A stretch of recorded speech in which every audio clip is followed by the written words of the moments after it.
வீடியோக்குள்ளே போகிறதுக்கு முன்னாடி நீங்கள் நம்ம சேனலுக்கு புதுசாக கீழே ரெட் கலர் சப்ஸ்கிரைப் பட்டனை ப்ரெஸ் பண்ணிட்டு பக்கத்தில் பெல் பண்ணி ப்ரெஸ் பண்ணி ஆல்னு கொடுத்துக்கோங்க.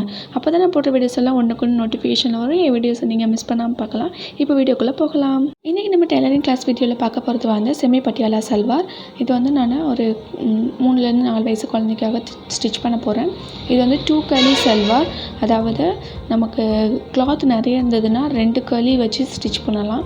இதே கிளாத் கம்மியாக இருக்குன்னா 4 கர்லி சல்வார் வந்து நம்ம ஸ்டிச் பண்ணலாம். இதுக்கு தேவையான அளவுகள் வந்து இடுப்பு சுற்றளவு, கால் சுற்றளவு, மொத்த உயரம், பெல்ட்டோட உயரம், பேண்ட் அதாவது கீழே களியோட உயரம், அதுக்கு வந்து கண்டுபிடிக்கிறதுக்கு மொத்த உயரத்துலேருந்து பெல்ட் உயரத்தை வந்து மைனஸ் பண்ணோம்னா கண்டுபிடிச்சிடலாம். கிராச் ஹைட் கண்டுபிடிக்கிறதுக்கு இடுப்பு சுற்றளவை 3ஆல் டிவைட் பண்ணிவிட்டு அதை விட ஒரு இன்ச் ஆட் பண்ணிக்கணும். ஆட் பண்ணால் கிராச் ஹைட் கிடச்சிடும். அடுத்து பெல்ட்டோட உயரம் பார்த்திங்கன்னா பெல்ட்டோட உயரத்தோட 2 இன்ச் ஆட் பண்ணிக்கணும். அது ஏன்னா எலாஸ்டிக்காக 1.5 இன்ச்சோ இல்லை 2 இன்ச்சோ ஆட் பண்ணிக்கலாம். அது வந்து எலாஸ்டிக்கோட அளவை பொறுத்து இருக்குது. 1 இன்ச் எலாஸ்டிக்னால் 1.5 இன்ச் வச்சுக்கலாம். 1 இன்ச்சுக்கு மேலே உள்ள எலாஸ்டிக்னால் நீங்கள் வந்து 2 இன்ச் வச்சுக்கணும். அப்புறம் 1/2 இன்ச் வந்து கீழே வந்து அந்த பேண்ட்டை வந்து பெல்ட்டோட ஜாயின் பண்ணுறதுக்காக. பெல்ட்டோட அகலம் பார்த்திங்கன்னா இடுப்பு சுற்றளவோட ஒரு 10 இன்ச் கூட்டிகிட்டு அதை 2ஆல் டிவைட் பண்ணிங்கன்னா 2 பீஸ் பெல்ட்டு கிடைக்கும். ஃப்ரண்ட்லேயும் பேக்லேயும் ஜாயிண்ட் போட்டு நம்ம யூஸ் பண்ணுற மாதிரி இருக்கும். இப்போது இதான் பேண்ட்டு. இந்த மாதிரி தான் இருக்கும் நமக்கு. இப்போ வந்து இதுக்கு கிளாத்தை வந்து 4ஆக ஃபோல்ட் பண்ணிக்கணும். ஃபஸ்ட்டு ஒரு ஃபோல்ட் பண்ணி அதுக்கப்புறம் அது இன்னொரு 2ஆக ஃபோல்ட் பண்ணிக்கணும். மொத்தம் 4 ஃபோல்டிங்கு. இப்போ கீழே இருந்து ஒரு 2 இன்ச் வந்து பேண்ட்டை மடித்து தைக்கிறதுக்காக கால் சுற்றளவு இது பேண்ட்டை மடித்து தைக்கிறதுக்காக விட்டுக்கிறோம். கால் சுற்றளவை 2ஆல் டிவைட் பண்ணிவிட்டு அதோட ஒரு 1/2 இன்ச்சு சேர்த்து தையலுக்காக 1/2 இன்ச் வச்சுக்கிறோம். சேர்த்து நீங்கள் வந்து கால் சுற்றளவு வச்சுக்கோங்க. இதை வச்சுட்டு அதுக்கப்புறமா நம்ம என்ன பண்ண போகிறோம்னா பேண்ட்டோட உயரம், அதாவது நம்ம பெல்ட் உயரம் கணக்கு பண்ணிவிட்டு மொத்த உயரத்துலேருந்து கழிச்சோம் இல்லையா, அந்த பேண்ட்டோட உயரத்தை வச்சுக்கிறோம். அடுத்து பார்த்திங்கன்னா நமக்கு எவ்வளோ அகலம் இருக்கோ அவ்வளோ அளவு கிளாத்தையும் நம்ம யூஸ் பண்ணிக்கலாம். அப்புறம் அந்த அகலத்துலேருந்து முன்னாடி 1 இன்ச் மார்க் பண்ணிவிட்டு அங்கேருந்து கிராச் ஹைட்டு நம்ம எவ்வளோ கண்டுபிடிச்சிருக்கோமோ அந்த அளவு வச்சுட்டு இங்கே கிராச்லேருந்து அப்படியே கீழே அந்த கால் சுற்றளவு வரைக்கும் நம்ம ஜாயின் பண்ணிட வேண்டியதான். இவ்வளோ தான் இதோட பேட்டர்ன். இப்போ எப்படி நம்ம அளவுகளை வச்சு கால்குலேஷன் பண்ணுறதுன்னு பார்க்கலாம். நான் இன்றைக்கி ஸ்டிச் பண்ண போகிறது வந்து 3லேருந்து ஒரு 4 வயசு குழந்தைக்கு வந்து நான் ஸ்டிச் பண்ண போகிறேன். அதுக்கான மெஷர்மெண்ட்ஸ் எடுத்து வச்சுருக்கேன். வாங்க பார்க்கலாம். இப்போ இதுக்கு தேவையான மெஷர்மெண்ட்ஸ் எல்லாமே நான் எடுத்து வச்சுருக்கேன். மொத்த உயரம் 20 இன்ச்சு, இடுப்பு சுற்றளவு 21 இன்ச்சு, கால் சுற்றளவு 8 இன்ச்சு, கிராச் ஹைட்டு பார்த்திங்கன்னா நான் கண்டுபிடிச்சிருக்கேன். இடுப்பு சுற்றளவு 3ஆல் டிவைட் பண்ணி 1 இன்ச் ஆட் பண்ணியிருக்கேன். 8 இன்ச் இருக்குது. பேண்ட்டோட உயரத்தை கண்டுபிடிக்கிறதுக்கு பெல்ட் உயரத்துலேருந்து மைனஸ் பண்ணணும் மொத்த உயரம். இப்போ வந்து பேண்ட் உயரம் வந்து 20 இன்ச்சு, அதுலேருந்து 2 இன்ச்சு மைனஸ் பண்ணால் எனக்கு வந்து 18 இன்ச்சுக்கு வருது பேண்ட்டோட உயரம். இப்போ இதான் டயக்ராம் மாதிரி போட்டிருக்கேன். கீழே 2 இன்ச்சு நம்ம மடித்து தைக்கிறதுக்காக விடுறோம். இந்த சைடு வந்து கிராச் ஹைட் வர மார்க் பண்ணுறோம். பேண்ட்டோட உயரம் எவ்வளோ கண்டுபிடிச்சிருக்கோமோ மார்க் பண்ணி பேட்டர்ன் போட்டுக்க வேண்டியதான். அப்புறம் பெல்ட்டுக்கு வந்து கூட வந்து நீளத்தோட ஒரு 2.5 இன்ச்சு கூட்டி எடுத்திருக்கேன்.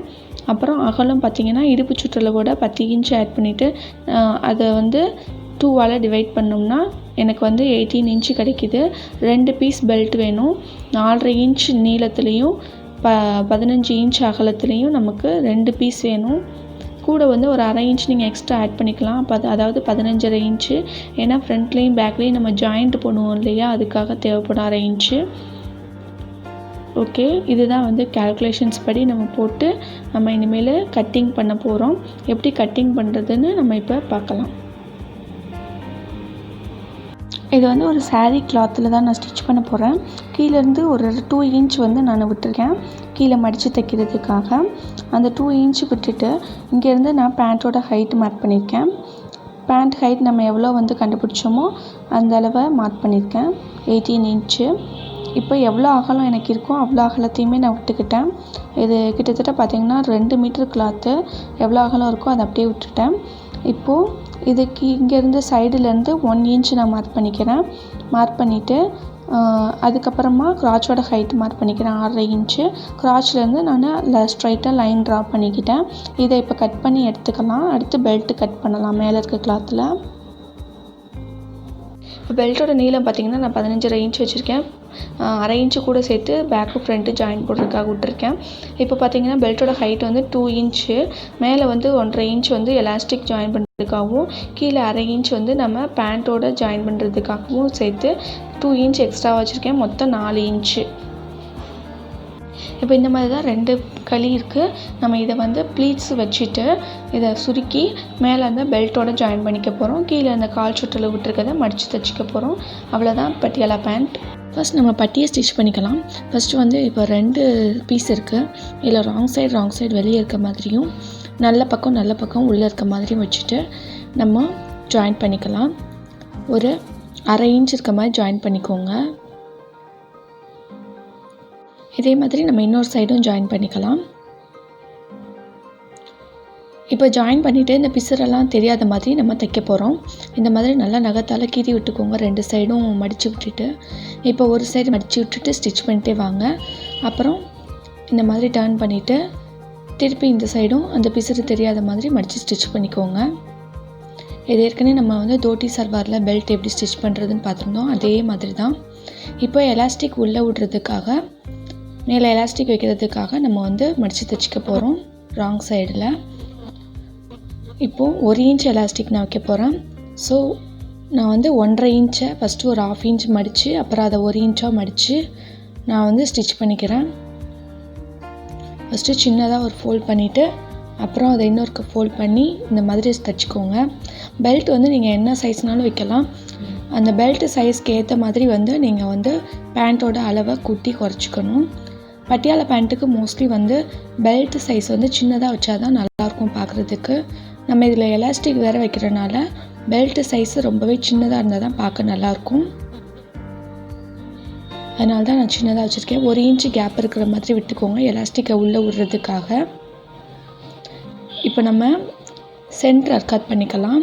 இப்போது நல்ல அதாவது 2ஐயும் ஒன்று போல் சேமாக வச்சுட்டு இப்படி மடிச்சுக்கோங்க. மடித்தா நமக்கு வந்து கரெக்டாக அந்த சென்டர் போர்ஷனில் இப்படி அர்க்காட் பண்ணி விட்டுக்கோங்க.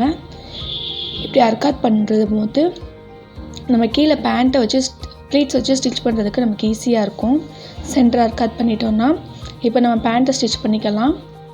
இப்போ பேண்ட்டில் வந்து கீழே வந்து கால் சுற்றளவு இருக்குது இல்லையா, அதை வந்து நம்ம 2 இன்ச் விட்டுருந்தோமா, அந்த 2 இன்ச்சும் ஒருக்க ஃபோல்ட் பண்ணி திருப்பி அதை இன்னொருக்க ஃபோல்ட் பண்ணி டபுள் ஃபோல்ட் பண்ணி நம்ம ஸ்டிச் பண்ணி இப்போ இன்னொரு லெக்லேயும் அதே மாதிரியே தான் டபுளாக ஃபோல்ட் பண்ணி நம்ம ஸ்டிச் பண்ணிக்கிறோம். இது பார்டருங்கிறதுனால நான் உள்ளே கேன்வாஸ் எதுவும் யூஸ் பண்ணலை. நீங்கள் சாதாரண கிளாத் இருந்ததுன்னா உள்ளே கேன்வாஸ் யூஸ் பண்ணிக்கோங்க. கீழேயும் ஒரு ஸ்டிச் போட்டு விட்டுருங்க, அப்போ தான் ஸ்டிஃபாக இருக்கும். இப்போ நம்ம 2 லெக் போர்ஷனுமே கீழே மடித்து தைச்சிட்டோம். இதுக்கப்புறமா நம்ம வந்து மேலே வந்து ப்ளீட்ஸ் வச்சு நம்ம பெல்ட்டோட ஜாயின் பண்ணிக்க போகிறோம். இப்போ கிராச் லைன் நம்ம ஸ்டிச் பண்ணிக்க போகிறோம். ராங் சைடு வெளியே இருக்க மாதிரியும் நல்ல பக்கம் உள்ளே ஃபேஸ் பண்ணியிருக்க மாதிரியும் வச்சுட்டு ஒரு 1/2 இன்ச் வந்து இந்த மாதிரி மடித்து தைச்சிக்கோங்க கிராச் லைனில். இந்த மாதிரி நீங்கள் தைக்கிறதுனால நம்ம வந்து ஓவர்லாக் எதுவும் உள்ளே போட தேவையில்லை. சும்மாவே ஜாயின் பண்ணுவாங்க. அப்படி பண்ணோன்னா நம்ம ஓவர்லாக் போட்டால் தான் அது பிரியாமல் இருக்கும். இந்த மாதிரி ஸ்டிச் பண்ணுறதுனால நமக்கு வந்து ஓவர்லாக் போட தேவையில்லை. இப்போ நம்ம எப்படி லுங்கி ஸ்டிச் பண்ணுவோம் அதே மாதிரி திருப்பி அந்த பிசுறு மறைகிற மாதிரி இன்னொருக்க ஒரு ஃபோல்ட் பண்ணி ஸ்டிச் பண்ணிக்கிறோம். இதே மாதிரி இன்னொரு சைடு நம்ம ஸ்டிச் பண்ணிக்கலாம். இப்போ பேக் சைட்லேயும் இதே மாதிரி கிராச் பாயிண்ட்டை டபுளாக அப்படி ஃபோல்ட் பண்ணிவிட்டு இது மாதிரி தைச்சிக்கலாம் மடித்து. இப்போ நம்ம பேண்ட் போர்ஷனையும் மேலே பெல்ட் பீஸையும் நம்ம ஜாயின் பண்ணிக்க போகிறோம். ஃபஸ்ட்டு வந்து நீங்கள் ராங் சைடு ஃப்ரண்ட்டு பேக்கெல்லாம் நீங்கள் வந்து மார்க் பண்ணி வச்சுக்கோங்க. இப்போ வந்து நான் பேண்ட்டில் ராங் சைடு எடுத்திருக்கேன். இப்போது ஃப்ரண்ட்டோட ராங் சைடையும் பேக்கோட அதாவது பெல்ட்டில் ராங் சைடையும் பேண்ட்டில் ராங் சைடையும் அதாவது வெளியே ஃபேஸ் பண்ணிகிட்ருக்க மாதிரி வச்சுக்கோங்க. நல்ல பக்கம் உள்ளே இருக்க மாதிரியும் ராங் சைடு வெளியே இருக்க மாதிரியும் வச்சுட்டு இந்த மாதிரி பின் பண்ணிக்கோங்க. ஏற்கனவே நம்ம தோட்டி பேண்ட்டு ஸ்டிச் பண்ணுறதுலையும் பார்த்துருந்தோம். இதே மாதிரி தான். இப்போ பார்த்தீங்கன்னா இந்த பட்டியோட சென்டரையும் இந்த பேண்ட்டோட சென்டரையும் கரெக்டாக வச்சுட்டு இந்த மாதிரி பின் பண்ணிக்கோங்க. நான் பேண்ட்டோட சென்டரை அர்க்காட் பண்ணுறதை காமிக்கலை. நீங்கள் எப்பயும் போல் பேண்ட்டை கரெக்டாக நான் 2ஆக ஃபோல்ட் பண்ணிவிட்டு அந்த சென்டரை அர்க்காட் பண்ணிவிட்டு இந்த மாதிரி இப்போ வந்து பேக் சைடும் பின் பண்ணியிருக்கோம். இப்போது பட்டியோட சைடையும் பேண்ட்டோட சைடையும் பின் பண்ணிக்கிறோம். இந்த மாதிரி பின் பண்ணிவிட்டு நீங்கள் ப்ளீட்ஸ் வச்சிங்கன்னா உங்களால் கரெக்டாக ப்ளீட்ஸ் வந்து மேனேஜ் பண்ணி வைக்க முடியும். இது பிகினர்ஸ்க்கு ரொம்பவே யூஸ்ஃபுல்லாக இருக்கும். நீங்கள் ஃபஸ்ட்டே ப்ளீட்ஸ் வச்சுட்டு அதுக்கப்புறம் பெல்ட்டோட ஜாயின் பண்ணுறப்போ சில நேரம் ஏதாவது நமக்கு மிஸ்டேக் ஆகலாம்.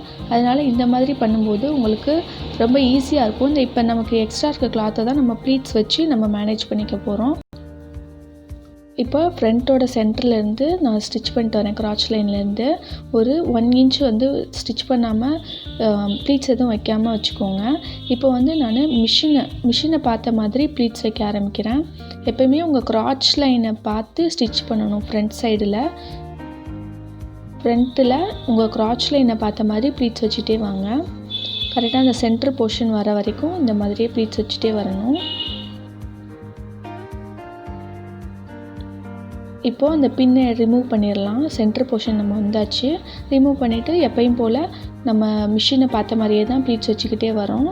கிராச் லைன்லேருந்து பேக் போர்ஷன் வரைக்கும் நம்ம வந்து முன்னாடி கிராச்சை பார்த்த மாதிரியே தான் ப்ளீட்ஸ் வச்சுக்கிட்டே வந்துட்டுருக்கோம்.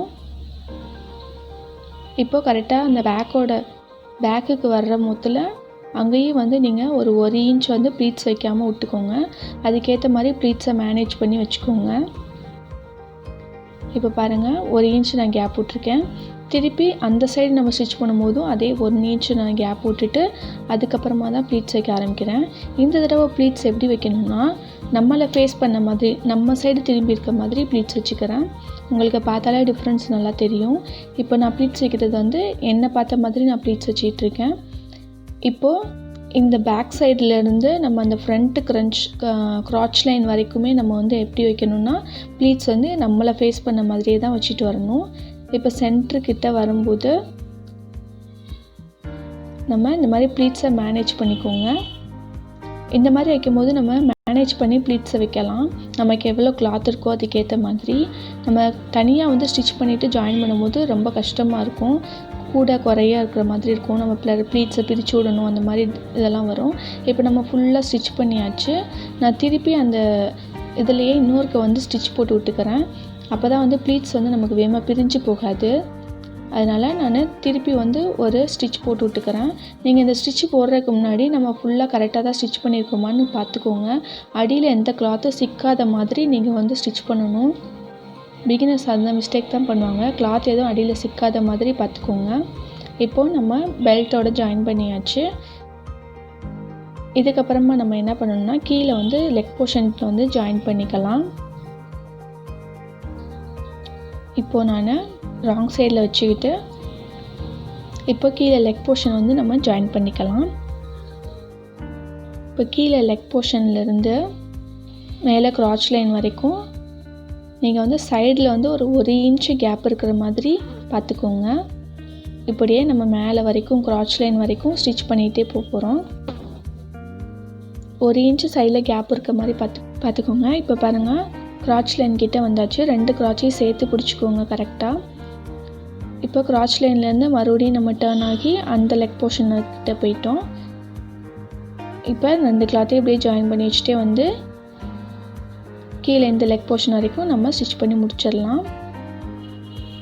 இப்போது இங்கே வந்து கிராச் லைனில் வந்து நமக்கு 2 ஸ்டிச் இருக்கணும். அப்போ தான் வேகமாக பிரியாமல் இருக்கும். ஸோ இன்னொரு ஸ்டிச் வந்து நம்ம போட்டு விட்டுக்கலாம். 2 ஸ்டிச் போட்டால் தான் நல்லது.